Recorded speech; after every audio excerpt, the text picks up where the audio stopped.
Hello students, my name is Amrit Raj और Udaan PYQ series के इस सफर में आज मैं आपके लिए ले आया हूं errors in measurement and instruments का एक ऐसा चैप्टर जिसमें हम डिस्कस करने वाले हैं इसका पार्ट 2। और इस सफर को जारी रखते हुए आज हम डिस्कस करेंगे कुछ और बहुत ही अच्छे क्वेश्चंस। तो बिना किसी देरी के चलिए देखते हैं आज का पहला सवाल। तो देखिए बच्चों, आज का पहला क्वेश्चन क्या है।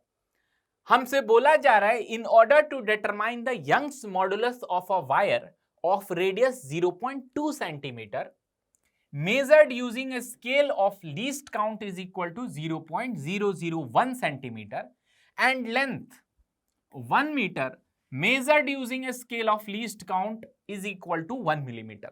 मतलब उस वायर का रेडियस दिया हुआ है और जिस स्केल से मेजर किया गया उसका लीस्ट काउंट दिया गया है। अगेन लेंथ दिया गया है 1 मीटर और जिस स्केल से मेजर किया गया है उसका लीस्ट काउंट दिया हुआ है। Again weight of mass 1 kg, मतलब जो मास है 1 kg उसका मेजरमेंट किया जा रहा है ऐसे इंस्ट्रूमेंट से जिसका लीस्ट काउंट है 1 gram. Was hung to get the elongation of 0.5 centimetre. Elongation कितना आ रहा है बच्चों? 0.5 सेंटीमीटर। और इलोंगेशन को मेजर करने के लिए स्केल जो है उसका लीस्ट काउंट है 0.001 सेंटीमीटर। हमसे पूछ रहा है what will be the percentage error in the value of Young's modulus determined by this experiment.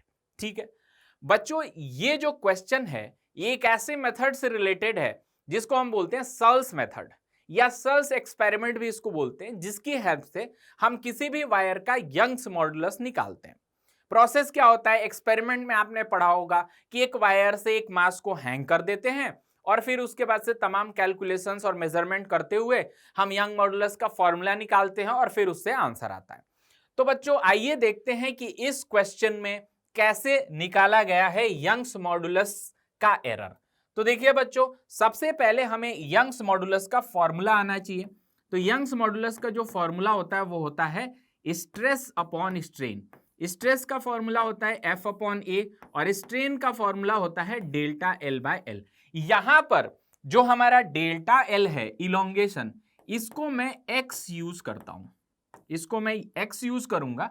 तो यहां पर डेल्टा L की बजाय मैं लिखूंगा X। ठीक है बच्चों, तो मैंने X लिख दिया। अच्छा, इसको अगर मैं रीअरेंज कर दूं तो ये आ जाएगा F अपॉन X और नीचे आ जाएगा A और ऊपर आ जाएगा L। ठीक है, अब यहां पर F क्या है बच्चों?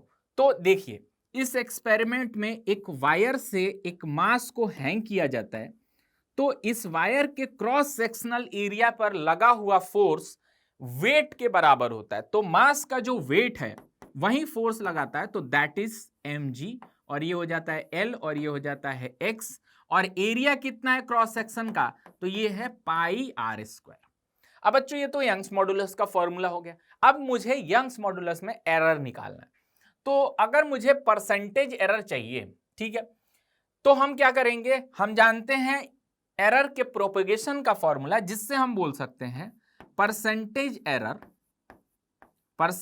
Error in y Young's modulus is equal to, यहां पर मास, लेंथ, x इन तीनों का पावर 1 है, तो मैं एक एक करके लिखता जाता हूं। Percentage error in mass, percentage error in mass. देखिए बच्चों, परसेंटेज एरर सबसे पहले हम मास में लिखेंगे इन m। ठीक है, इसके बाद से आ जाएगा यहां पर परसेंटेज एरर प्लस के साथ परसेंटेज एरर इन जी भी है, चलिए ले लेते हैं जी को। इसके बाद से L है, तो plus percentage error in L, because in सबके पावर 1 है इसलिए डायरेक्ट लिख दिया परसेंटेज एरर इन L। इसके बाद से यहां पर आ गया X, तो यहां भी पावर 1 है, तो यह आ जाएगा परसेंटेज एरर इन X। ठीक है, और इसके बाद से है रेडियस, तो रेडियस का पावर 2 है, तो यहां पर हम लिखेंगे इसके लिए twice of percentage error in radius in R। ठीक है, अब क्या करें? अब यहां पर इसको फिर आगे बढ़ाते हुए इन सबके फॉर्मूले को लिखते हैं। अच्छा, उसमें एक बात मैं पहले ही क्लियर कर दूं, यहां पर जी के बारे में कुछ नहीं बोला है, मतलब जी इज नोन विथ एक्यूरेसी, इसका मतलब जी में कोई भी एरर नहीं है, तो इसको हम 0 मान के चलेंगे क्वेश्चन में।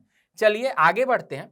अगर इसको मैं लिखूं percentage error in Young's modulus, LHS को वहां पर लिख ही दिया है। आगे बढ़ाते हैं, तो सबसे पहला पार्ट है परसेंटेज एरर इन मास, तो इसके लिए मैं लिखूंगा delta M upon m into 100। ठीक है, अब देखिए इसके बाद से क्या है, ये तो 0 हो गया, इसके बाद से है परसेंटेज एरर इन एल, इसके लिए लिखूंगा plus delta L upon L into 100। बहुत बढ़िया। इसके बाद से बच्चों हम लिखेंगे परसेंटेज एरर इन एक्स, एक्स में परसेंटेज एरर क्या है, तो यह आ जाएगा delta X upon x into 100, ये आ गया। अच्छा, अब एक पार्ट और बचता है, ये है twice of percentage error in radius, तो देखिए इसको कैसे लिखेंगे, तो plus 2 times of percentage error in radius delta r by r into 100। अब इन सब से मैं क्या करूंगा, 100 को कॉमन ले लूंगा, तो यह आ जाएगा delta M upon M plus delta L upon L plus delta X upon X और plus delta R upon R, और यहां 2 से मल्टीप्लाइड भी है, तो 2 से मल्टीप्लाई करके 100 को मैं क्या कर देता हूं, कॉमन।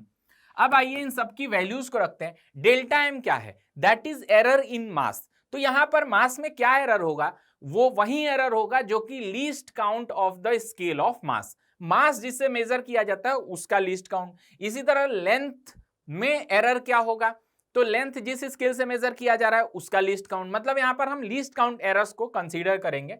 तो देखिए यहां पर मास जिससे मेजर किया जा रहा है उसका लीस्ट काउंट कितना है, 1 ग्राम, तो ये देखिए यहां पर 1 ग्राम रख दिया, और टोटल मास कितना है, 1 केजी है, इसका मतलब इसको भी ग्राम में रखें तो 1000 आ गया।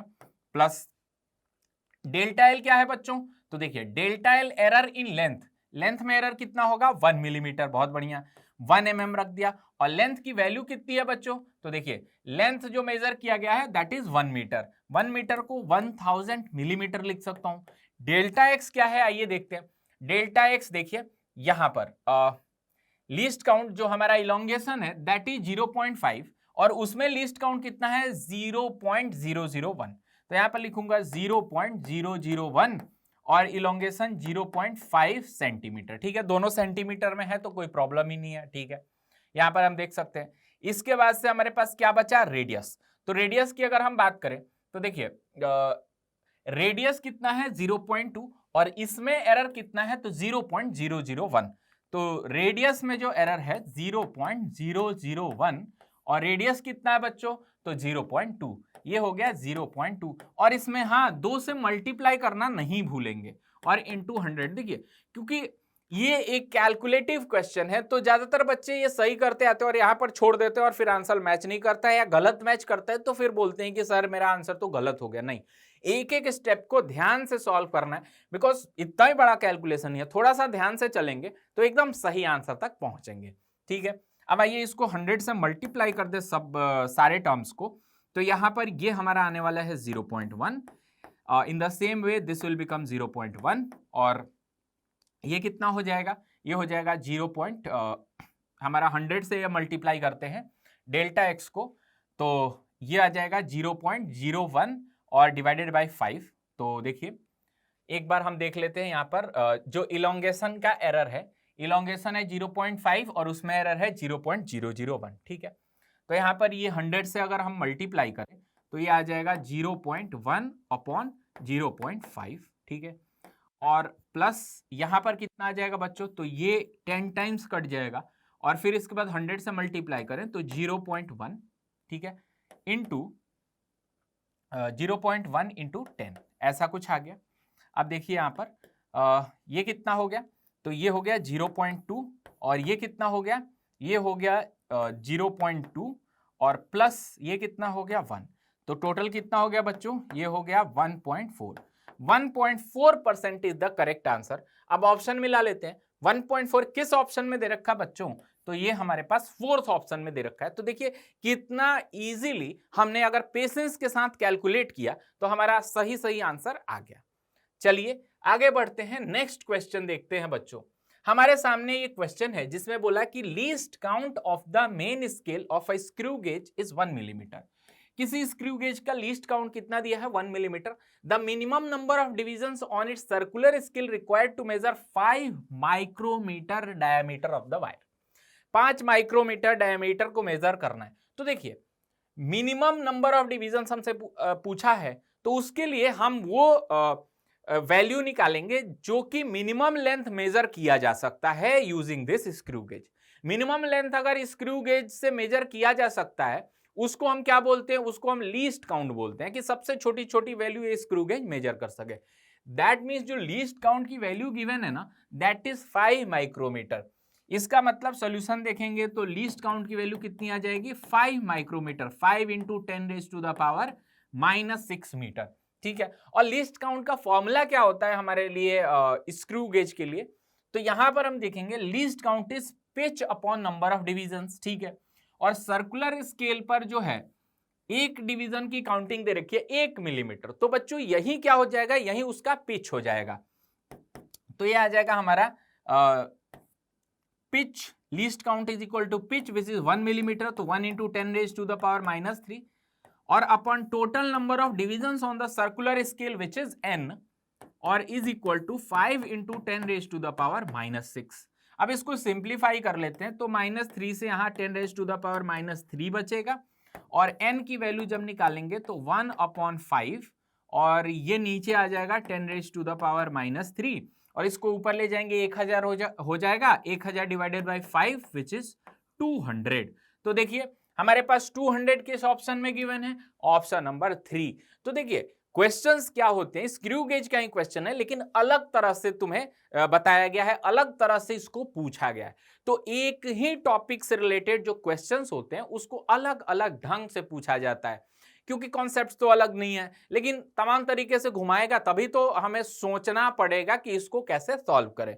तो इन सब चीजों को पकड़ना पड़ेगा और ध्यान से देखना पड़ेगा कि फिर से अगर कोई नई बात आ जाती है, नए तरीके से पूछता है तो हम कैसे सोचें। चलिए आगे बढ़ते हैं एक और क्वेश्चन की ओर। क्वेश्चन देखेंगे, इसमें बोल रहा है using screw gauge of pitch 0.1 centimetre and 50 divisions.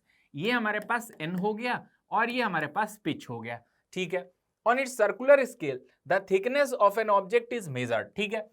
एक हमें थिकनेस मेजर करने को दिया गया, उसको हमने मेजर कर लिया और ये स्केल की स्पेसिफिकेशंस दे रखे हैं।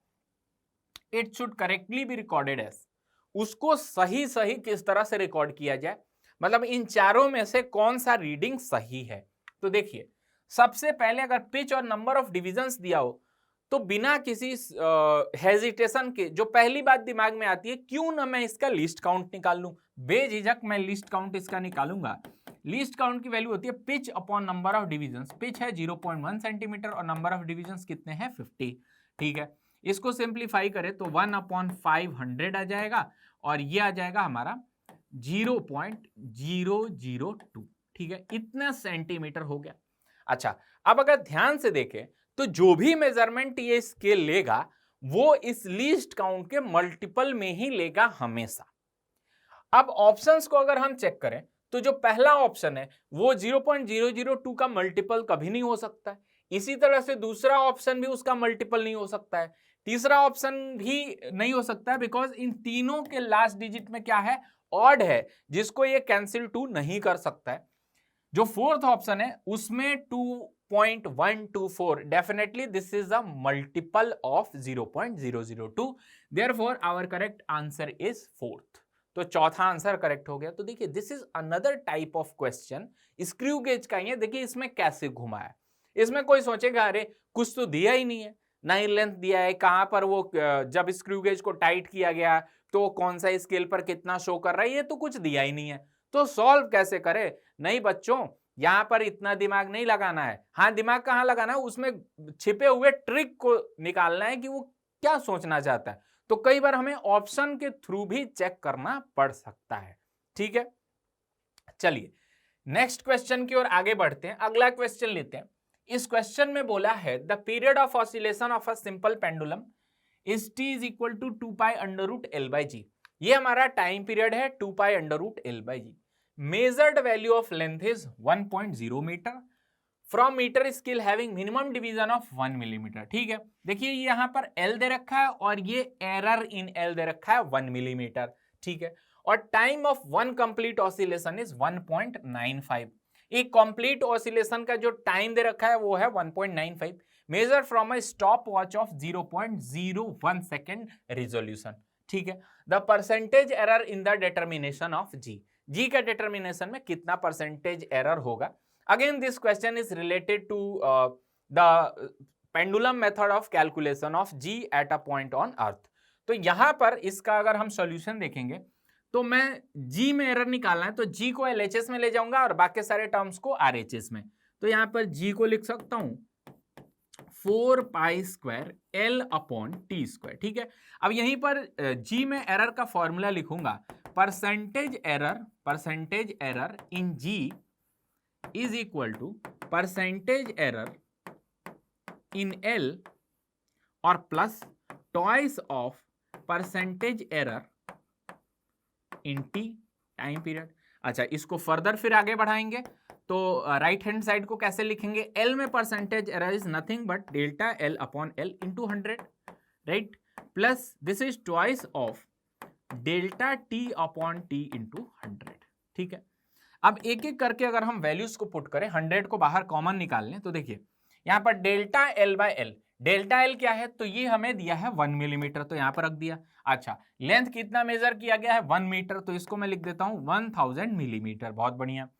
और प्लस चूंकि 100 को मैं कॉमन में लूंगा इसलिए सेकेंड टर्म पे चलते हैं, ये हो गया ट्वाइस ऑफ डेल्टा टी। अब डेल्टा टी देखिए, जो स्टॉप वॉच है उसका रिजोल्यूशन कितना है 0.01 सेकेंड, तो ये हो गया 0.01 डेल्टा टी। और टाइम पीरियड कितना मेजर किया गया है बच्चों, time of one complete oscillation is 1.95, बहुत बढ़िया 1.95, और इसको मल्टीप्लाई कर दिया जाए 100 से। ठीक है, तो ये जो पहला टर्म इसमें आएगा ये आ जाएगा 0.1 और जो सेकेंड टर्म आएगा ये आ जाएगा 2 अपॉन 1.95। ठीक है, अब जो ऑप्शंस हैं ये थोड़े क्लोज ऑप्शंस हैं, तो इसको अगर हम एग्जैक्ट कैलकुलेट करेंगे तो अप्रोक्सीमेटली जो हमारा आंसर निकल के आने वाला है दैट इज 1.13%। ठीक है, 1.13% इज द करेक्ट आंसर जो कि ऑप्शन नंबर 1 में गिवन है। ठीक है बच्चों, तो आई होप कि ये क्वेश्चन आपको क्रिस्टल क्लियर होगा,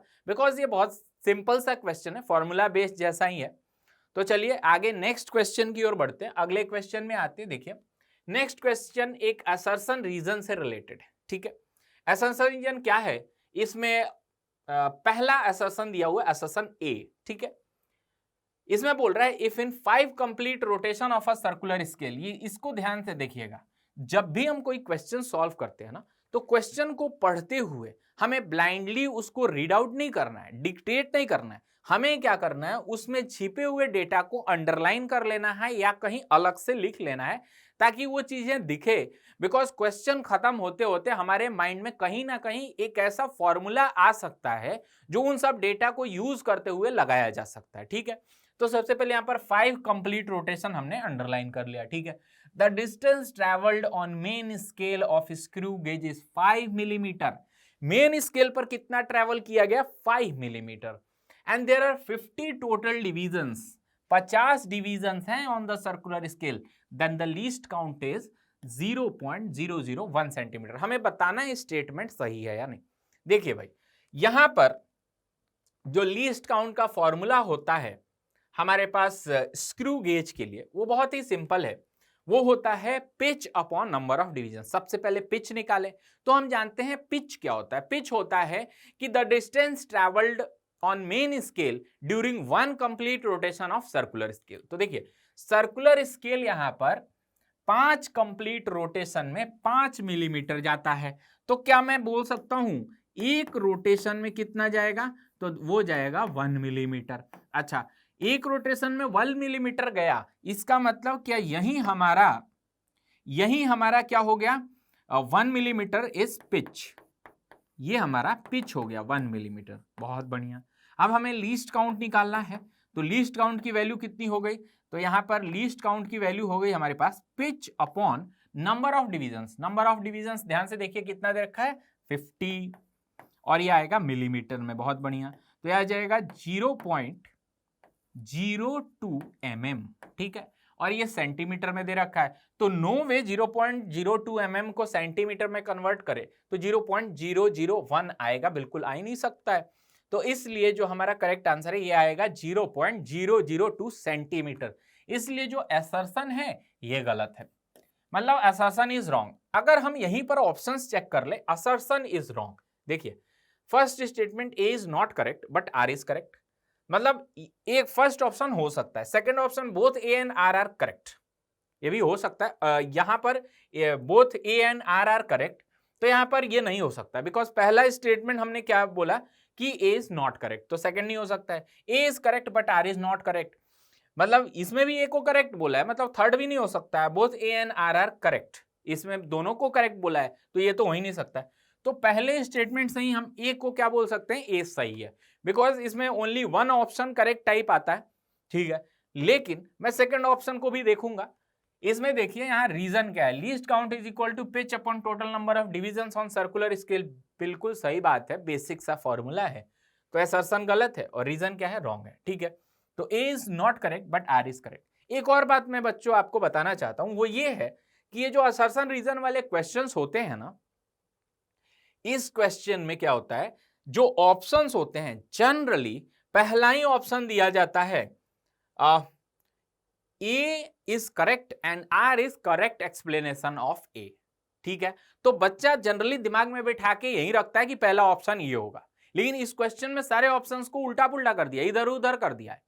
तो हमें जल्दबाजी नहीं मचानी है, आंसर आने के बाद भी पता चला कि हम टिक करके चले गए और इस तरह से गड़बड़ करके ऑप्शन दे दिया, तो हमें सही करते हुए भी वहां गलत करके आएंगे और नेगेटिव मार्क्स मिलेंगे। तो बच्चों एग्जाम में सारी बातों का हमें ध्यान रखना होता है, नॉट ओनली कि हमें कितना आता है, हाउ अलर्ट वी आर, ठीक है। तो चलिए बच्चों, इससे हमारा फर्स्ट आंसर मिल गया। तो आगे बढ़ते हैं अगले क्वेश्चंस की ओर। यहां पर हम देखेंगे एक हमारे सामने क्वेश्चन है, एक बड़ा सा टेबल दे रखा है और खूब लंबी लंबी बातें लिख रखी है। तो सबसे पहले इस क्वेश्चन को रीड आउट करते हैं और समझते हैं कि क्या बोलना चाह रहा है। 3 students S1, S2, S3 perform an experiment for determining the acceleration due to gravity G using a simple pendulum. They use different lengths of pendulum and record time for different number of oscillations. The observations are shown in the table. इस table में उनके क्या दिखाए गए हैं, observations दिखाएंगे। 3 students हैं जो 3 एक्सपेरिमेंट परफॉर्म करते हैं और उन सबके डेटा उनके सामने इस टेबल में दिखाए गए हैं। और यहां पर दे रखा है least count of length, length का लीस्ट काउंट कितना है 0.1 मीटर और लीस्ट काउंट टाइम का कितना है 0.1 second. E1, E2, E3 are the percentage errors in G for the students 1, 2 and 3। मतलब तीनों ने जो G में एरर निकाला उसको E1, E2 और E3 नाम दिया गया। Then the minimum percentage error is obtained by the student number। सबसे कम परसेंटेज एरर किस स्टूडेंट ने निकाला, ठीक है। इतना लंबा चौड़ा क्वेश्चन था, हम सोचते रह गए क्या करें इस डेटा का, ठीक है। कुछ नहीं, देखिए कैसे अप्रोच करते हैं इस क्वेश्चन को। अच्छा एक बात और, जो ये पेंडुलम वाला और एक्सेलरेशन ड्यू टू ग्रेविटी वाला, टाइम पीरियड वाला, ये सब जो क्वेश्चंस आ रहे हैं ना, ये बहुत फ्रीक्वेंट होते हैं जेईई मेंस में, बहुत बार पूछे गए हैं। तो ये क्वेश्चन जो है उसी का एक वेरिएशन है। बार बार टाइम पीरियड और वो वैल्यूज देके सिंगल एक्सपेरिमेंट का या बहुत सारे एक्सपेरिमेंट का हमसे पूछ लेता था फॉर्मूला बेस्ड, लेकिन इस बार हमें टेबल ही दे दिया पूरा। अब इस टेबल को एनालाइज करके हमें निकालना है। तो देखिए इसके सॉल्यूशन को कैसे समझते हैं बच्चों। यहां पर सबसे पहले अगेन हमारे पास अगर G में एरर पूछा है तो G का फॉर्मूला लिखेंगे इन terms of L and T।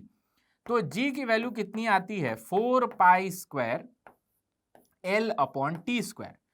Again यहां पर परसेंटेज एरर की बात करें, परसेंटेज एरर इन G, तो ये आता है हमारा परसेंटेज एरर इन L में percentage error plus twice of percentage error in T, time period में परसेंटेज एरर। बहुत बढ़िया। अच्छा इसको अगर हम आगे बढ़ाएं तो इसको हम फर्दर कैसे लिख सकते हैं, देखिए RHS को मैं लिख सकता हूं परसेंटेज एरर इन जो L है यहां पर आ जाएगा डेल्टा एल अपॉन एल। अच्छा, percentage error in time period ये क्या आ जाएगा, तो ये ट्वाइस, दो तो पहले से है, डेल्टा टी अपॉन टी। अगर हम ध्यान से सोचें तो ये जो डेल्टा एल है ना बच्चों, वो डेटा में दिया हुआ है। Least count of length, length की लीस्ट काउंट कितनी है, 0.1 मीटर। ठीक है, तो यहां पर इसकी वैल्यू को रख देते हैं 0.1 मीटर, है ना, और upon L plus twice of. अब सोचिए डेल्टा टी जो एरर इन टाइम पीरियड है वो क्या है और कैसे निकालेंगे। तो सुनिए, यहां पर जो टाइम पीरियड है पहले बच्चे के लिए उसने 128 ऑसिलेशंस के लिए निकाला।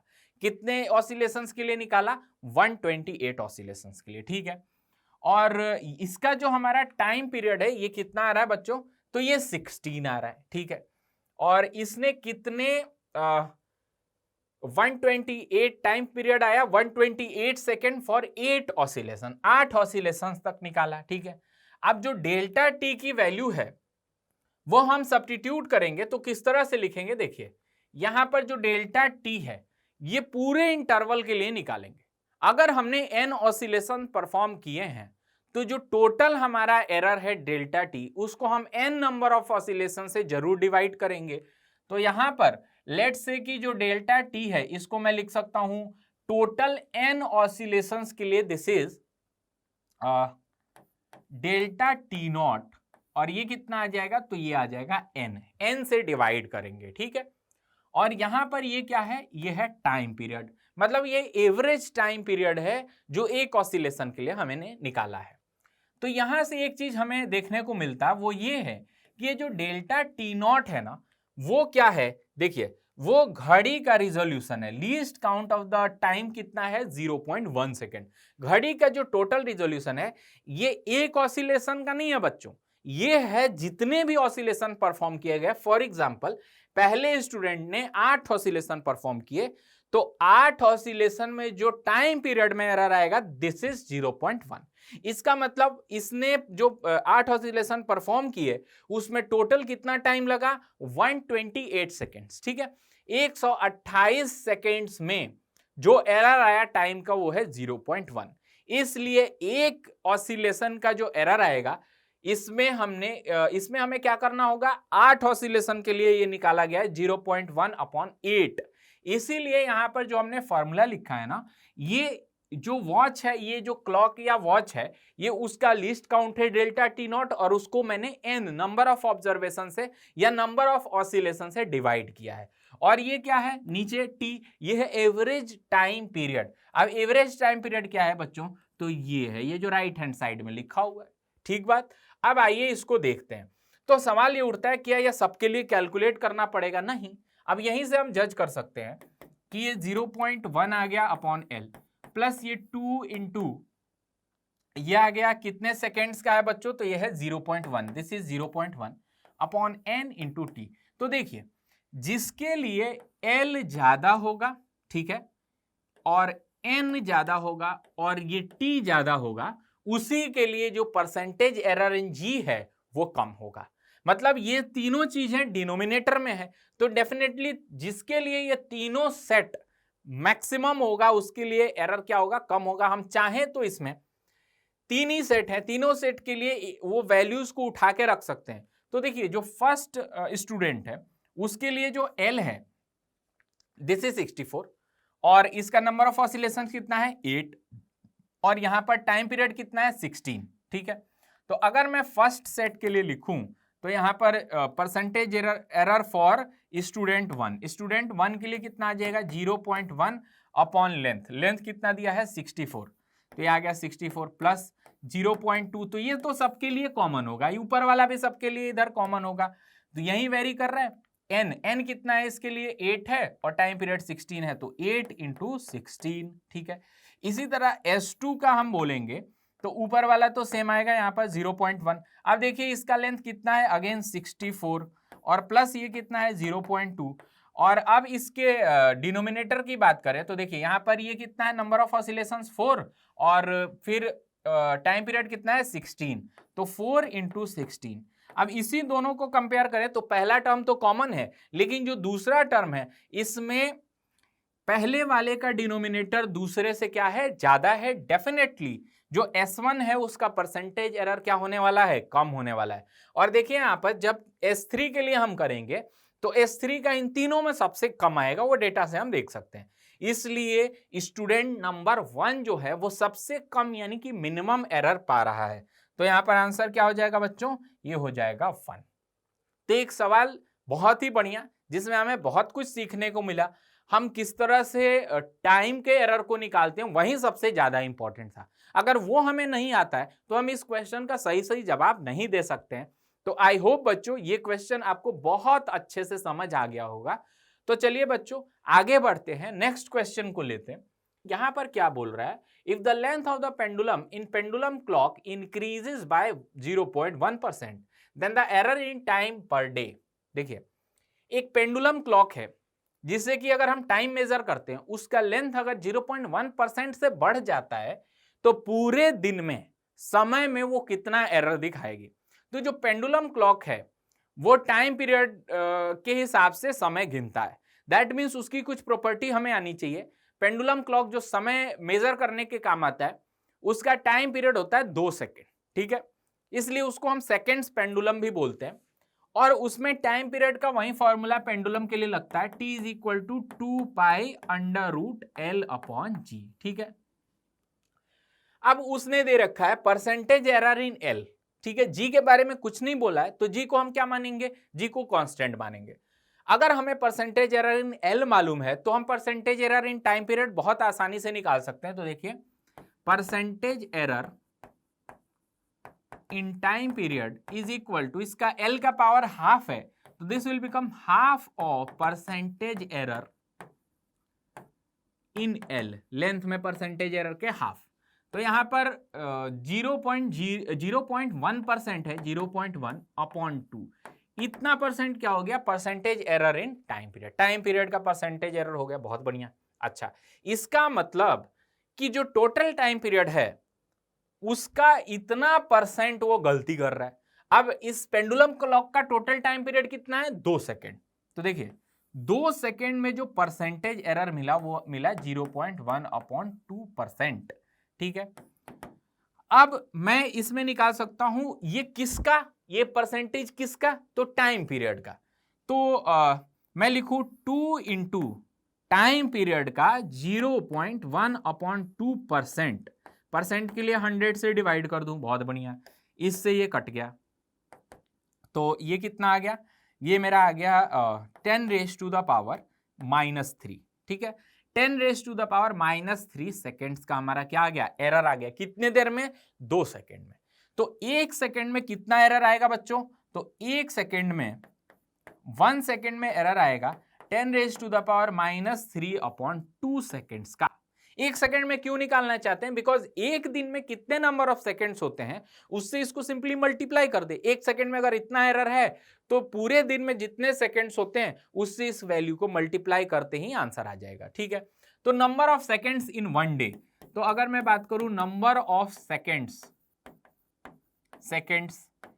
इन अ डे, एक दिन में कितने नंबर ऑफ सेकेंड्स होते हैं, तो देखिए 1 घंटे में कितने सेकेंड्स होंगे, तो 3600 सेकेंड, 3600। अच्छा एक पूरे दिन में कितना होगा, 24, मल्टीप्लाई कर दिया। अच्छा अब 1 सेकेंड में इतना एरर है तो 24 आवर में कितना एरर है, तो देखिए total error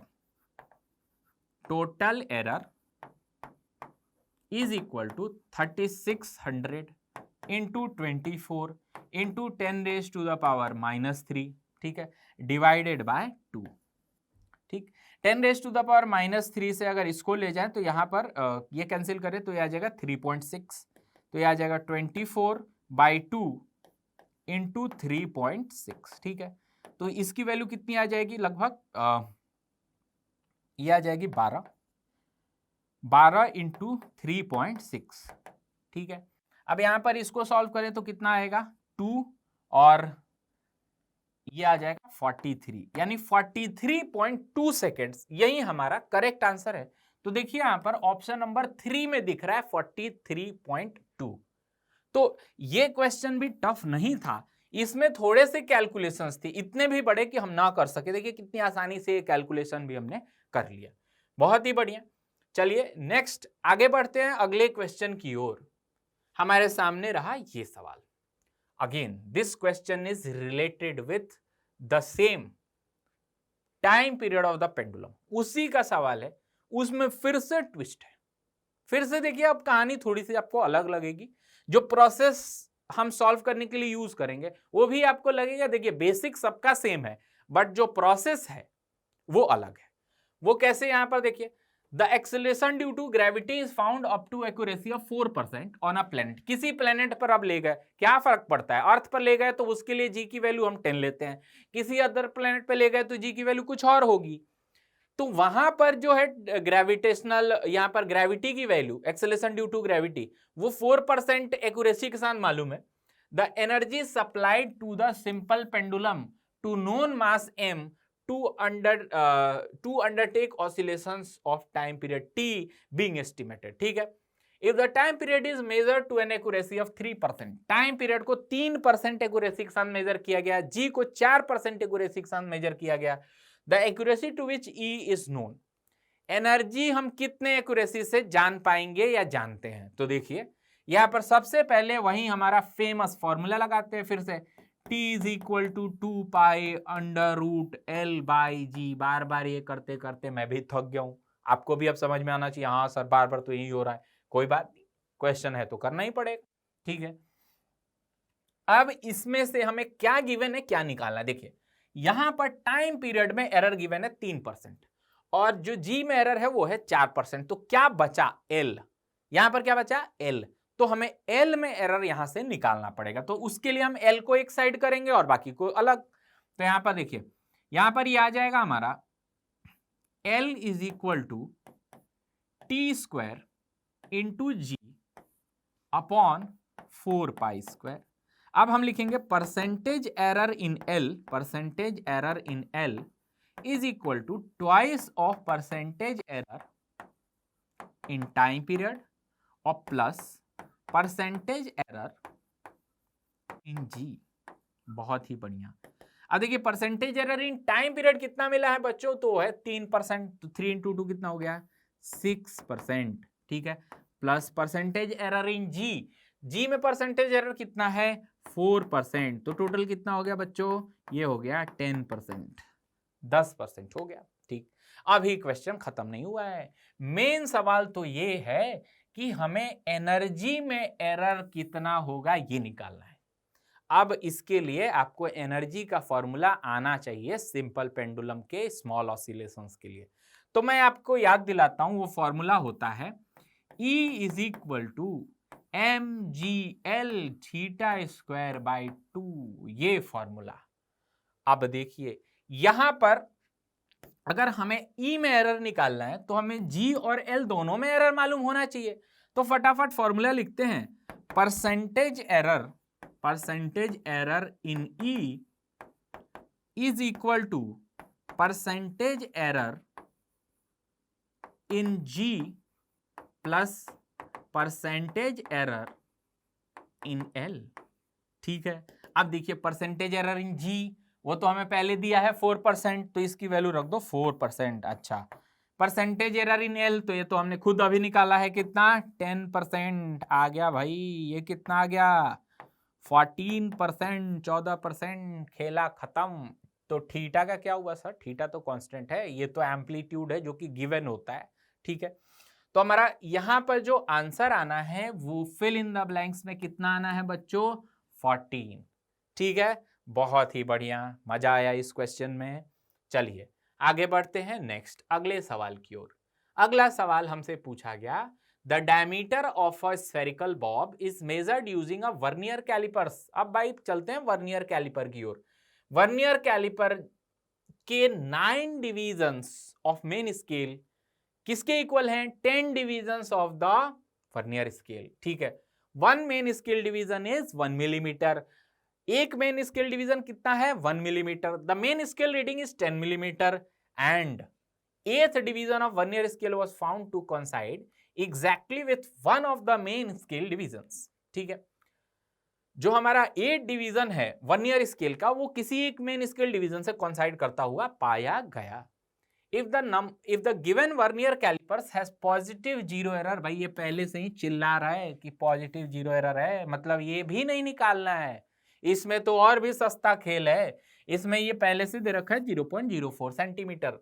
then the radius of the bob is fill in the blanks into 10⁻⁻² centimetre. चलिए देखते हैं। एरर पहले से ही गिवन है, उसके बारे में चिंता करने की बिल्कुल जरूरत नहीं है। अब आते हैं वर्नियर कैलिपर्स में। 9 divisions of main scale in the vernier callipers are equal to 10 divisions. 9 division जो वर्नियर कैलिपर में है वो 10 डिविजन्स किसके बराबर है? 9 डिविजन्स ऑफ मेन स्केल किसके बराबर है? 10 डिविजन्स ऑफ वर्नियर कैलिपर्स। ठीक है, तो यहां पर ऑब्वियसली जो least count of vernier scale होगा, देखिए यहां पर कंफ्यूज नहीं होना है। वर्नियर कैलिपर्स उस पूरे इंस्ट्रूमेंट को बोलते हैं जिसमें एक मेन स्केल लगा होता है और उसके नीचे वर्नियर स्केल लगा होता है, और जो हमारा इसको हम बोलते हैं वर्नियर कैलिपर्स। और वर्नियर स्केल क्या है? That is a part of vernier callipers. ठीक है, तो जो नीचे छोटा सा पार्ट होता है उसको वर्नियर स्केल बोलते हैं। Least count of vernier scale कितना? तो इसके 9 डिवीजन से वर्नियर स्केल के 10 कॉन्साइड कर रहे हैं। अब एक डिवीजन जो मेन स्केल का है वो कितना? 1 मिलीमीटर का है, तो टोटल 9 डिवीजन में कितने हो गए? 9 मिलीमीटर। अच्छा, तो एक डिवीजन वर्नियर स्केल का कितना होगा? तो 9/10 मिलीमीटर विच इज 0.9 मिलीमीटर। अच्छा, अब इसके बाद से हम least count of scale, total scale और वर्नियर कैलिपर्स के बारे में जानते हैं। वो the least count of main scale minus least count of vernier scale. तो देखिए मेन स्केल का लीस्ट काउंट है 1 मिलीमीटर, वर्नियर स्केल का कितना आया? 0.9 मिलीमीटर। तो ये कितना आ गया? 0.1 मिलीमीटर। अब जाके चैन आया, और ऐसे में डायरेक्ट भी लिख देता तो स्टैंडर्ड वर्नियर कैलिपर्स जिसमें कि 10 डिवीजन वर्नियर स्केल के 9 डिविजन्स ऑफ मेन स्केल से मैच करते हैं, वो स्टैंडर्ड वर्नियर कैलिपर्स होता है।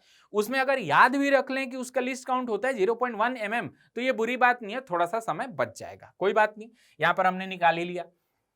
अब यहां पर जो मेजरमेंट है उसको देखेंगे।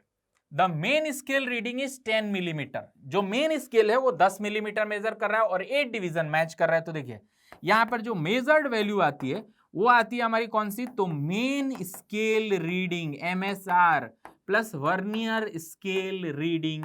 बहुत ही बढ़िया। मेन स्केल रीडिंग कितना रीड कर रहा है भाई? मेन स्केल तो 10 मिलीमीटर रीड कर रहा है, प्लस वर्नियर स्केल रीडिंग कितनी आ रही है? तो देखिए 8 डिवीजन मैच कर रहा है, तो 8 into least count of the total scale is 0.1, और ये भी है मिलीमीटर में, तो कोई टेंशन ही नहीं है। इसको सीधे क्या कर दें, इसको जोड़ देते हैं तो 10.8 मिलीमीटर। अभी काम खत्म नहीं हुआ, चूंकि यहां पर पहले से एरर दे रखा है और वो भी सेंटीमीटर में, तो क्या मैं इस वैल्यू को सेंटीमीटर में बदल दूं? तो तुम बोलोगे हाँ सर बदल दो, क्या दिक्कत है? तो इसको मैंने बदल दिया, डिवाइडेड बाय 10 कर दिया, 1.08 सेंटीमीटर। अब आइए, अब हमारी जो यहां पर ट्रू वैल्यू आएगी, ठीक है। Then the radius of the bob. Bob का रेडियस क्या है? तो देखिए पहले ट्रू वैल्यू निकाल लेते हैं। ट्रू वैल्यू इज ये वाली 1.08 माइनस 0.04 सेंटीमीटर में आ गया। तो ये कितना आ गया? ये आ गया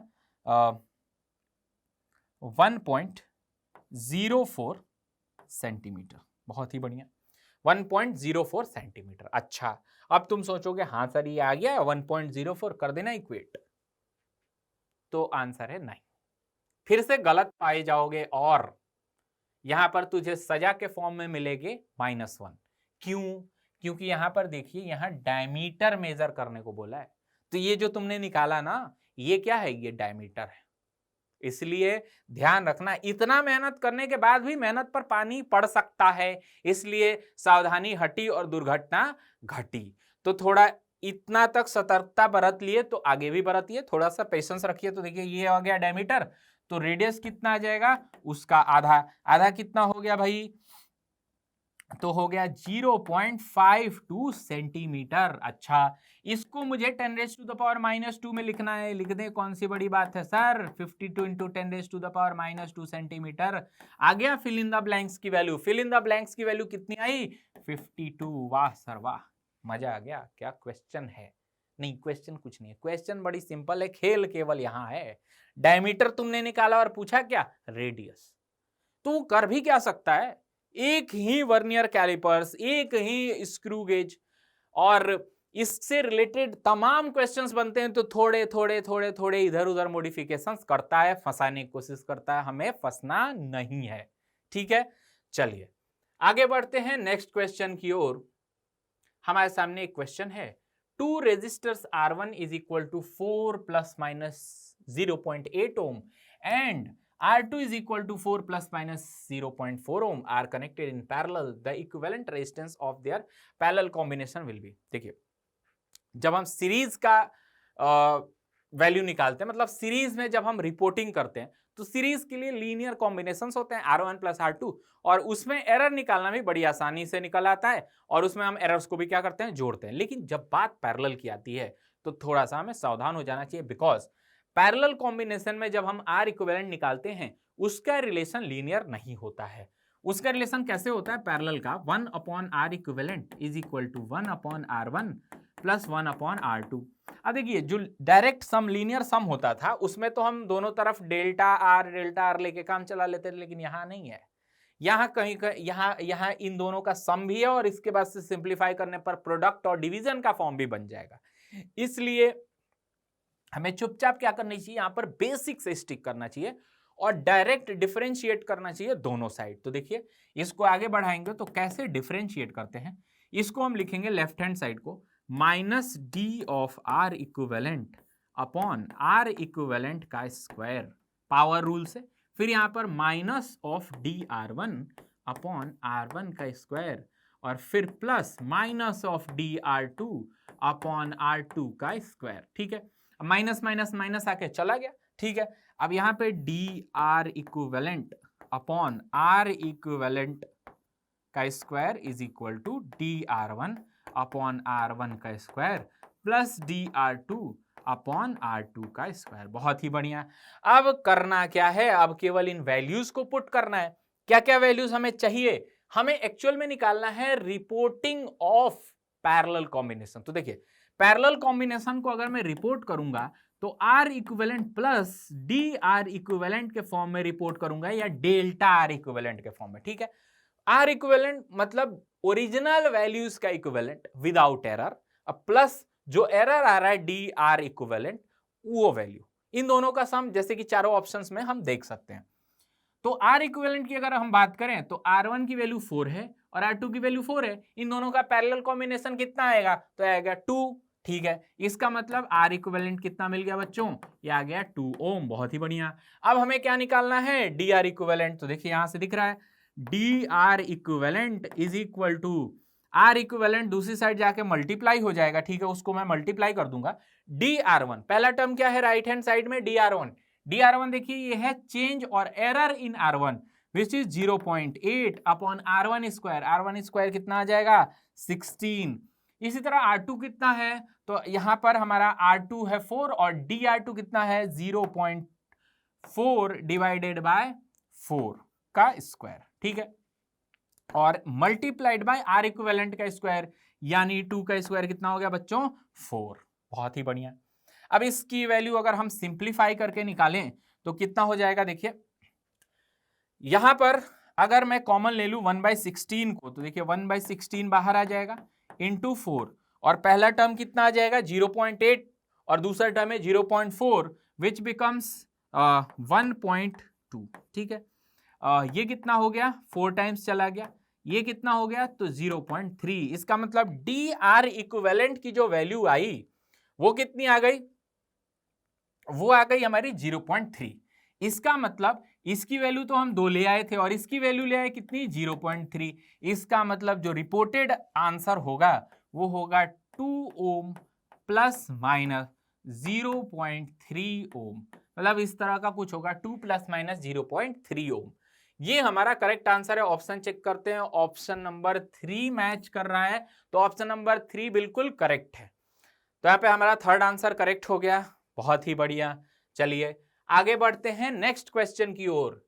अगले क्वेश्चन की ओर चले तो देखिए बच्चों यहाँ पर क्या बोल रहा है, यहाँ पर बात कर दी इसने एक टॉर्क मीटर की। Torque meter is calibrated to reference standards of mass, length and time each with 5% accuracy. 5% accuracy के साथ क्या मास, लेंथ और टाइम का जो वैल्यू है वो दे रखा है। After calibration the measured torque with this torque meter will have net accuracy. देखिए अब टॉर्क मीटर तो कहीं पढ़ा नहीं होगा सर, हम जानते भी नहीं है, मैं भी नहीं जानता हूं, कोई बात नहीं, थोड़ा सा बुद्धि चलाइए, दिमाग लगाइए। टॉर्क मीटर क्या हो सकता है, टॉर्क निकालने के काम आ रहा हो। टॉर्क यहां पर देखिए मेजर्ड टॉर्क, टॉर्क डेफिनेटली आ गया यहां पे कि टॉर्क ही मेजर करेगा। अच्छा वो किस पर डिपेंड करता है, मास, लेंथ और टाइम। अब जाइए सीधे कहां पर, यूनिट एंड डायमेंशन में। यूनिट डायमेंशन में टॉर्क को क्या हम डायमेंशनल फॉर्मूला के फॉर्म में लिख सकते हैं, तो हां सर बिल्कुल लिख सकते हैं। कैसे लिखे उसको डायमेंशनल फॉर्मूला के फॉर्म में, तो टॉर्क को हम लिख सकते हैं फोर्स इंटू लेंथ जैसा, और ये आ जाएगा M L T minus two into L, तो आ जाएगा M L square T minus two. आ तो गया, क्या दिक्कत है यहाँ पर। अब देखिए टॉर्क की डिपेंडेंसी यहां से मास, लेंथ और टाइम तीनों पर पता चल गई कि ये मास, लेंथ और टाइम के किन डायमेंशंस पे डिपेंड कर रहा है। मास का डायमेंशन यानी पावर 1, लेंथ का डायमेंशन 2 यानी पावर 2, और टाइम का डायमेंशन -2। यहां से जल्दी से हम क्या निकाल लेते हैं, error in torque in terms of M L and T. तो यहां पर हम लिखेंगे percentage error in torque tau is equal to, यहां पर क्या लिखेंगे, percentage error in mass plus दूसरा टर्म क्या है, लेंथ का, तो इसका पावर 2 है, तो twice of percentage error in length L, और प्लस यहां पर देखिए थर्ड टर्म क्या है, टाइम, तो यहां भी पावर -2 है, तो माइनस से हमें मतलब है नहीं, यहां पर हम 2 से मल्टीप्लाई कर देंगे, percentage error in time T. अब क्या करो, इसको लिख दो सिंप्लीफाई करके। इसमें तीनों में 5-5% का एरर दे रखा है, तो देखिए पहला टर्म आएगा 5, दूसरा टर्म आएगा 2 × 5 10, और तीसरा टर्म कितना आएगा 2 × 5 अगेन इट इज 10, टोटल कितना आ गया 25। 25% हमारा सही आंसर है। तो 25% कौन से ऑप्शन में दिया हुआ है, ऑप्शन नंबर 2। कुछ भी नहीं है, डरना नहीं है टॉर्क मीटर या क्या आ गया, नो, सिंपल। तो ये क्वेश्चन भी हमने सॉल्व कर लिया। अब क्या, अब अगले क्वेश्चन की ओर सर। अगला क्वेश्चन ये है आपके सामने, देखिए ये जो क्वेश्चन है ये एक ज्योमेट्रिकल ऑप्टिक्स के एक्सपेरिमेंट से रिलेटेड है। ये कौन सा एक्सपेरिमेंट होता है, उसको बोलते हैं ऑप्टिकल बेंच। उसका क्या यूज होता है, उसका यूज होता है to calculate the focal length of convex lens, जो कि इस क्वेश्चन में दिया हुआ है।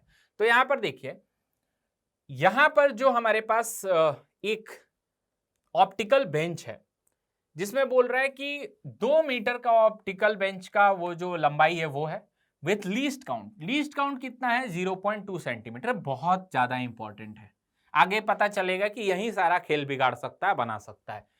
Is used to measure the location of object on an optical bench. ठीक है, बहुत बढ़िया।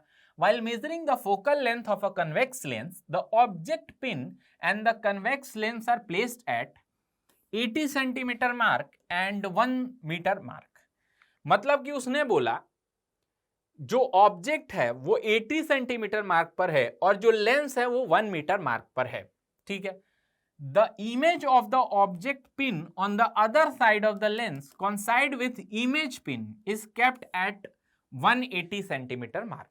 इसका मतलब लेंस की दूसरी साइड जहां इमेज बन रही है वहां एक इमेज पिन रखा हुआ है और उसका जो मार्क है वो है 180 सेंटीमीटर का। ठीक है, the percentage error in the estimation of focal length. ठीक है, अब थोड़ा सा जो हमने इसमें वर्ड्स पढ़े हैं उसके बेसिस पर एक छोटा सा रफ इमेज या डायग्राम बना लेते हैं। तो देखिए यहां पर ये ऑप्टिकल बेंच होगा और यहां पर ऑब्जेक्ट पिन है, यहां पर लेंस है और लेट्स से इसकी इमेज इधर कहीं बन रही है। ठीक है, तो इसका मार्क कितना दिया हुआ है, इसका दिया हुआ है 80 सेंटीमीटर। ये क्या है, ऑब्जेक्ट। बहुत बढ़िया। ये क्या है हमारा, तो ये है हमारा लेंस। इसका मार्क कितना दिया हुआ है, ये कहां रखा है, तो ये है 1 मीटर यानी 100 सेंटीमीटर पर। और इसकी मार्किंग क्या दी हुई है, तो इसकी मार्किंग दी हुई है 180 सेंटीमीटर। अब इसी बेसिस पर हम आगे बढ़ेंगे। सबसे पहले अगर हम फोकल लेंथ निकालना चाहें तो उसके लिए जो फॉर्मूला यूज करेंगे 1/f = 1/v - 1/u। ठीक है, अब इसके लिए तो हमें u और v दोनों चाहिए। ठीक है, कोई बात नहीं, वो निकाल लेंगे। अब देखिए यहां पर u की वैल्यू कितनी है, देखिए जब हम u की वैल्यू लिखना चाहेंगे तो u कहां है, तो 80 सेंटीमीटर मार्क पर ऑब्जेक्ट रखा हुआ है और लेंस कहां है 100 सेंटीमीटर। तो u होता क्या है, u is nothing but distance between object and lens, this is u। तो इनके बीच का जो डिस्टेंस है वो कितना है 20 सेंटीमीटर। लेकिन थोड़ा एक चीज हमें ध्यान में देना होगा, जब इन दोनों के बीच का डिस्टेंस निकालेंगे ना तो हमें लेंस के मार्किंग में से इस u की यानी ऑब्जेक्ट की मार्किंग क्या करनी होगी, घटानी होगी। तो लेंस की मार्किंग कितनी है, तो लेंस की मार्किंग है 100 सेंटीमीटर। अब क्या इसमें से -80 सेंटीमीटर घटा दिया जाए, तो आंसर इज नो, बिकॉज जब हम 100 सेंटीमीटर लिखते हैं तो ये हम खुद से मेजर करते हैं इस स्केल पर, और हमारे मेजरमेंट में गड़बड़ी भी हो सकती है जिसको हम एरर बोलते हैं।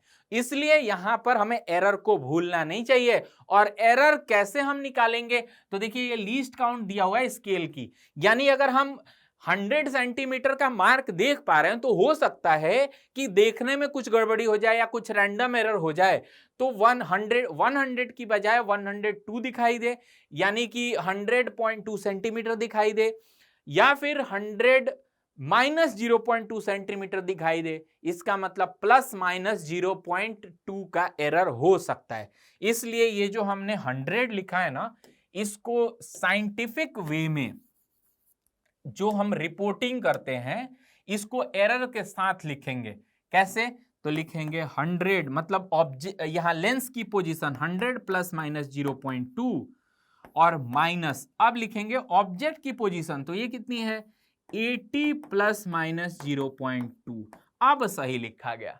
अब यहां से इसका वैल्यू कितना आएगा, तो यह आ जाएगा 20 ±0.4 सेंटीमीटर। अब तुम सोच रहे होगे सर फर्क क्या पड़ा, वही बात तो है, यहां तो 20 आ रहा, नहीं भाई सेकंड पार्ट में फर्क है। ये प्रोपेगेशन ऑफ एरर से दोनों एरर ऐड हो गए, दोनों एरर जुड़ गए, इसलिए यहां पर कितना हो गया 0.4। चलिए इसी तरह v को अब मैं डायरेक्ट लिख देता हूं। v मींस कि ये जो ऑब्जेक्ट रखा हुआ है और लेंस, इसके बीच की दूरी। तो इसके लिए जो यहां पर जो ये इमेज पिन रखा हुआ है और लेंस रखा हुआ है, इसके बीच की दूरी, इसके लिए हम क्या करेंगे, इसके लिए इमेज पिन का मार्क माइनस लेंस का मार्क। तो इमेज पिन का मार्क कितना है 180 ±0.2 और माइनस लेंस का मार्क कितना है, लेंस का मार्क है 100 ±0.2, ये सेंटीमीटर में है, तो कितना आ गया 80 ±0.4 सेंटीमीटर। याद रखना जो u है 20 ±0.4, v कितना है 80 ±0.4। अब इसके लिए हम क्या f निकाल सकते हैं, हाँ बिल्कुल निकाल सकते हैं। कौन सा फॉर्मूला, 1/f = 1/v - 1/u। ठीक है, यहां से अगर मैं f निकालूं तो देखिए बच्चों हम कैसे लिखेंगे, 1/f = 1/v। v की वैल्यू कितनी है, तो इसका हम ट्रू वैल्यू निकालेंगे। ठीक है, क्योंकि अभी अब मैं f में एरर नहीं निकाल रहा हूं, तो यहां पर ये कितनी इसकी वैल्यू है, ये है 80। अच्छा, और माइनस इसमें साइन के साथ लेंगे तो +80। u की वैल्यू कितनी है, तो ये इधर लेफ्ट साइड है, तो इसकी वैल्यू -20 लेंगे तो ये 1/20 आ जाएगा। अगर मैं इसको सॉल्व करूं तो यहां से जो फोकल लेंथ आना है ये है 16 सेंटीमीटर, ये 16 सेंटीमीटर आ जाता है। अब क्या करें, f की तो वैल्यू मिल गई भाई 16 सेंटीमीटर है, बट हमें f में एरर निकालना है, उसके लिए हमें df निकालना जरूरी है, मतलब एरर इन फोकल लेंथ। वो कहां से निकाले, तो ये फॉर्मूला देखिए, इस फॉर्मूला से अगेन हमें एरर इन f मिल जाएगा। तो देखिए अगर मैं इस फॉर्मूला को देखूं 1/f = 1/v - 1/u, फिर मैं दोनों साइड डिफरेंशिएट कर दूं तो ये कितना आएगा df/f² विथ माइनस साइन = यहां पर आ जाएगा -dv/v² माइनस ये कितना आ जाएगा -du/u²। ठीक है, तो यहां से हमें दिख सकता है कि ये माइनस हो गया, दूसरा टर्म प्लस हो गया और इधर माइनस हो गया। तो राइट हैंड साइड एक प्लस एक माइनस और लेफ्ट हैंड साइड एक माइनस है, बट ऐसा नहीं होगा। जब हम एरर की बात करते हैं ना बच्चों, तो जो df है, du है और dv है, ये अलजेब्रिक साइन के साथ इसमें आएंगे। That means they could be plus और माइनस बोथ। इसलिए इसलिए हम सेफली क्या करते हैं, यहां पर सिंपल तीनों को प्लस साइन के साथ ले लेते हैं, बिकॉज ये प्लस माइनस अपने आप एडजस्ट हो जाएगा। df upon F square is equal to dv upon V square plus du upon U square. अच्छा, अब हमें क्या निकालना है, परसेंटेज एरर इन f। तो एक साइड अगर मैं df अपॉन एफ लिखूं तो एक साइड जो एक f बचा दूसरी साइड चला जाएगा, f into D V upon V square और plus D U upon U square. ठीक है, अब इन वैल्यूज को ले आके यहां पर सब्स्टिट्यूट करते हैं बच्चों। f की वैल्यू कितनी है 16, dv की वैल्यू कितनी है, तो ये है हमारा एरर इन इमेज डिस्टेंस, तो ये है 0.4 अपॉन ये इमेज का डिस्टेंस कितना है तो 80। ठीक है, 80 का स्क्वायर कर दिया प्लस यहां पर du कितना है, अगेन दिस इज 0.4 और u का स्क्वायर कितना है तो यह है 20 का स्क्वायर कर दिया। ठीक है, अब इसमें हमें परसेंटेज एरर निकालना है, तो परसेंटेज एरर के लिए क्या मैं दोनों साइड 100 से मल्टीप्लाई करूंगा, लेफ्ट हैंड साइड में 100 से मल्टीप्लाई करते ही परसेंटेज एरर इन एफ का फॉर्मूला बन जाएगा, तो राइट हैंड साइड में भी 100 से मल्टीप्लाई करना पड़ेगा, थोड़ा पेशेंस रखिए। 16 इंटू 0.4 को अगर मैं कॉमन ले लेता हूं तो यह आ जाएगा 1 अपॉन 6400 प्लस 1 अपॉन 400 और इंटू 100, ऐसा बन जाएगा। ठीक है, अब यहां से ये 2 जीरो से 2 जीरो से 2 जीरो चला गया, फिर क्या करेंगे, ये कितना बचा, ये हमारा बचा 6.4 बाहर हो गया, ये आ गया 1 अपॉन 64 और ये आ जाएगा प्लस में 1/4। तो देखिए ध्यान से, अगर 6.4 को मल्टीप्लाई कर दूं मैं दोनों टर्म से तो ये कितना निकल के आने वाला है, 6.4 डिवाइडेड बाय 64, तो जो पहला टर्म आने वाला है वो आएगा 1/10। दूसरा टर्म कितना आने वाला है, तो ये आ जाएगा 6.4 डिवाइडेड बाय 4 दैट इज 1.6। तो ये कितना आ जाएगा, ये आएगा 1 अपॉन 10 0.1 और प्लस ये आ जाएगा 1.6, तो ये कितना आने वाला है 1.7। दैट मीन्स कितना परसेंट हो गया, 1.7%। बहुत ही बढ़िया, देखिए यहां पर 1.70%, तीसरा ऑप्शन बिल्कुल सही आंसर है। तो ये जो हमारा क्वेश्चन था ये बहुत बढ़िया क्वेश्चन है, बिकॉज इसमें हमें ऑप्टिकल बेंच के बारे में भी पता होना चाहिए। अगर वो नहीं पता है तो ये क्वेश्चन बिल्कुल कर ही नहीं सकते हो। तो अगर आप नहीं जानते हैं तो जाकर ऑप्टिकल बेंच का इंस्ट्रूमेंट पढ़िए और उसके बारे में जानिए कि किस तरह से किस तरह किन टर्म्स को क्या बोलते हैं, कहां पर ऑब्जेक्ट रखा जाता है, कैसे इमेज पिन रखी जाती है, ऐसी चीजें, लेंस की पोजीशन कैसे मेजर की जाती है। तो ये क्वेश्चन हमारा ऑप्टिकल बेंच से रिलेटेड था, एक बहुत ही बढ़िया क्वेश्चन हमने बिल्कुल, लेकिन अगर हमने स्टेप वाइज इसको तोड़ा तो बहुत ही इजी वे में तोड़ते गए, थोड़ा पेशेंस रखा। लेकिन अगर ऐसे सवाल एग्जाम में आए तो क्या करें, तो देखिए बच्चों मेरा सिंपल सा सजेशन है, ऐसे जब भी क्वेश्चन आए उसको आप पहले अटेम्प्ट में तो मत कीजिए, क्योंकि चांसेस बहुत होते हैं ऐसे क्वेश्चन में, एक तो कंफ्यूजन होता है, दूसरा लंबा कैलकुलेशन में क्या पता कहीं कैलकुलेशन मिस्टेक में फंस जाए, कहीं बीच में फंस जाए तो फिर प्रॉब्लम हो जाएगी, फिर आगे का जो पूरा पेपर है वो पेपर भी अफेक्टेड हो सकता है। तो एक बार सबसे इजी वाले सवाल करें, तो ये थोड़ा सा टफ कैटेगरी में आता है, इसको अगले अटेम्प्ट के लिए रखें। हालांकि टफ नहीं है, ऐसा नहीं है कि नॉन सॉल्वेबल, बनेगा ही नहीं, बन सकता है। ठीक है, चलिए आगे बढ़ते हैं नेक्स्ट क्वेश्चन की ओर। अगला क्वेश्चन लेते हैं। ये क्वेश्चन जो है इसमें वर्नियर कैलिपर दिया हुआ है जिसका लीस्ट काउंट है 0.1 millimetre. When two jaws are joined together, the zero of vernier scale lies to the right of zero of main scale. जो वर्नियर स्केल है उसका जीरो मेन स्केल के जीरो के राइट साइड लाई कर रहा है, and the sixth division of the vernier scale coincide with the main scale division. इसका मतलब अगर राइट साइड लाई कर रहा है दैट मीन्स कि definitely here is positive zero error. ठीक है, और पॉजिटिव जीरो एरर की वैल्यू कितनी है वो मैं पहले ही लिख लेता हूं। देखिए यहां पर वर्नियर कैलिपर्स की ही लीस्ट काउंट एक साथ दे रखी है 0.1 mm, तो इसको निकालने की बिल्कुल जरूरत नहीं है। तो एरर की वैल्यू क्या होती है, लीस्ट काउंट 0.1, और जो नंबर ऑफ डिवीजन मैच कर रहा है विदाउट ऑब्जेक्ट, तो कौन सा मैच कर रहा है, when two jaws are joined together the zero of vernier lies to the right and zero of main scale and sixth division vernier का सिक्स्थ मैच कर रहा है, दैट मींस 0.6 mm, ये एरर हो गया पॉजिटिव जीरो एरर। फिर बोल रहा है कि अगर मैं डायमीटर निकालने में यूज करूं the zero of vernier scale lies between 3.2 and 3.3 centimetre, that means कि हमारी रीडिंग कहीं 3.2 और 3.3 के बीच में ही आने वाली है। And fourth division of vernier scale coincide with the main scale division, चौथा जो डिवीजन है वर्नियर का वो किसी एक मेन स्केल डिवीजन से कोइंसाइड करेगा।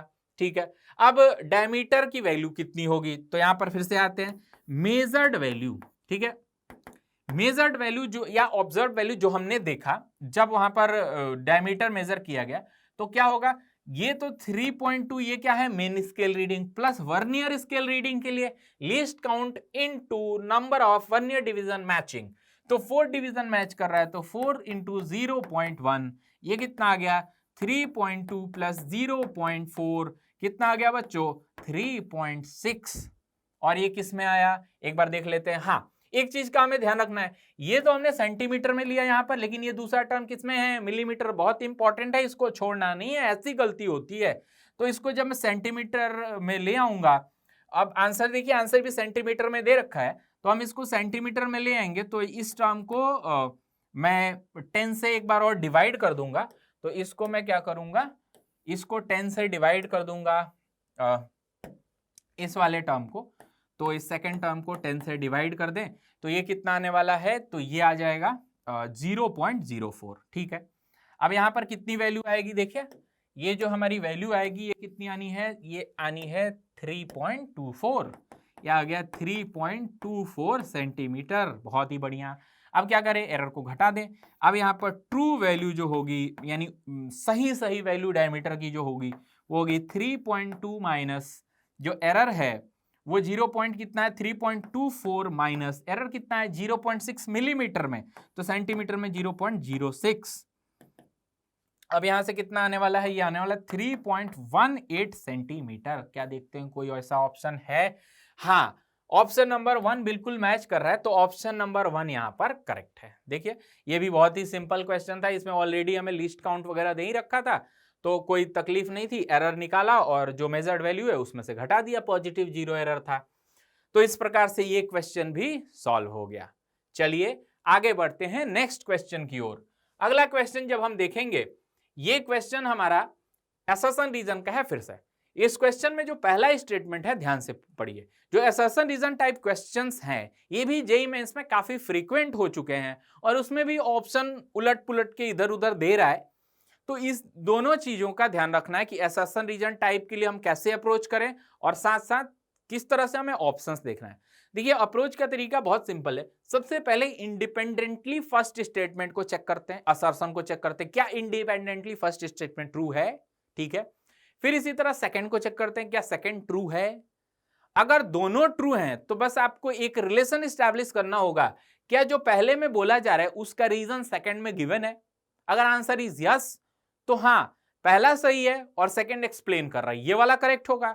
और ऐसा नहीं है अगर ये इंडिपेंडेंट सही है, ये इंडिपेंडेंट सही है और इन दोनों का कोई लेना देना नहीं है, एक्सप्लेनेशन नहीं है, तो वो ऑप्शन सही होगा जिसमें both are correct but reason is not explaining. और अगर पहला ही गलत मिल गया फिर तो बल्ले बल्ले, और दूसरा गलत मिल गया फिर भी बल्ले बल्ले। ठीक है, तो चलिए असर्शन देखते हैं। असर्शन में बोल रहा है spherical body of radius 5.05 plus minus 0.1 millimeter having a particular density is falling through the liquid of constant density। एक स्फेरिकल बॉडी है उसको लिक्विड में गिरा दिया गया जिसकी डेंसिटी कांस्टेंट है। The percentage error in calculation of is terminal velocity.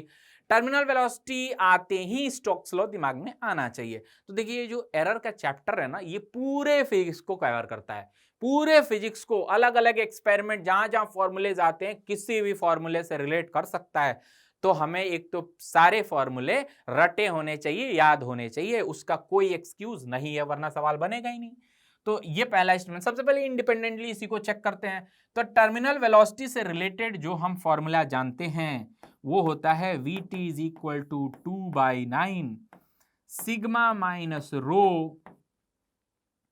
Into G into R square और अपॉन ईटा, ये फॉर्मूला है। अच्छा, अब टर्मिनल वेलोसिटी में एरर निकालने के लिए चूंकि सिग्मा और रो दोनों लिक्विड और ऑब्जेक्ट की डेंसिटी तो कांस्टेंट होगी, तो यहां पर जी में एरर मिल सकता है या आर स्क्वायर में? जी के बारे में भी कुछ हमें बोला नहीं है, सिंपल इसकी डिपेंडेंसी, चूंकि आर में एरर दिया है तो आर पे डिपेंड कर रहा है, ईटा भी कांस्टेंट, ठीक है। तो यहां पर लिख सकते हैं परसेंटेज एरर, यहां पर मैं लिख सकता हूं percentage error in Vt terminal velocity is equal to twice of percentage error in R। R में जो परसेंटेज एरर है उसका डबल। अब सबसे पहले परसेंटेज एरर इन R निकालिए, तो देखिए यहां पर परसेंटेज एरर इन R कितना आ जाएगा, तो ये आ जाएगा delta R upon R into 100। अच्छा, डेल्टा R कितना है 0.1, R कितना है 5 इंटू 100। वाह सर, मजा आ गया। ये कितना आया ऊपर, बहुत सिंपल सा कैलकुलेशन, ये आया 2%। 2%, हाँ चलिए 2%, तो यहां आर में एरर 2%, तो टर्मिनल वेलोसिटी में एरर कितना 4%। टर्मिनल वेलोसिटी में एरर कितना 4%। चलिए बहुत ही बढ़िया, इसका मतलब जो पहला स्टेटमेंट है यह सही है, ठीक है। दूसरा स्टेटमेंट देखते हैं, यहां पर यानी पहला सही हो गया, true. Second statement, the terminal velocity of spherical body falling through the liquid is inversely proportional to its radius. ठीक है, फॉर्मूला देख लेते हैं।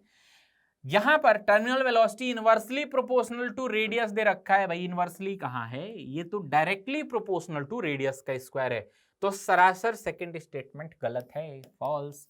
First is true and second is false. A is true but R is false.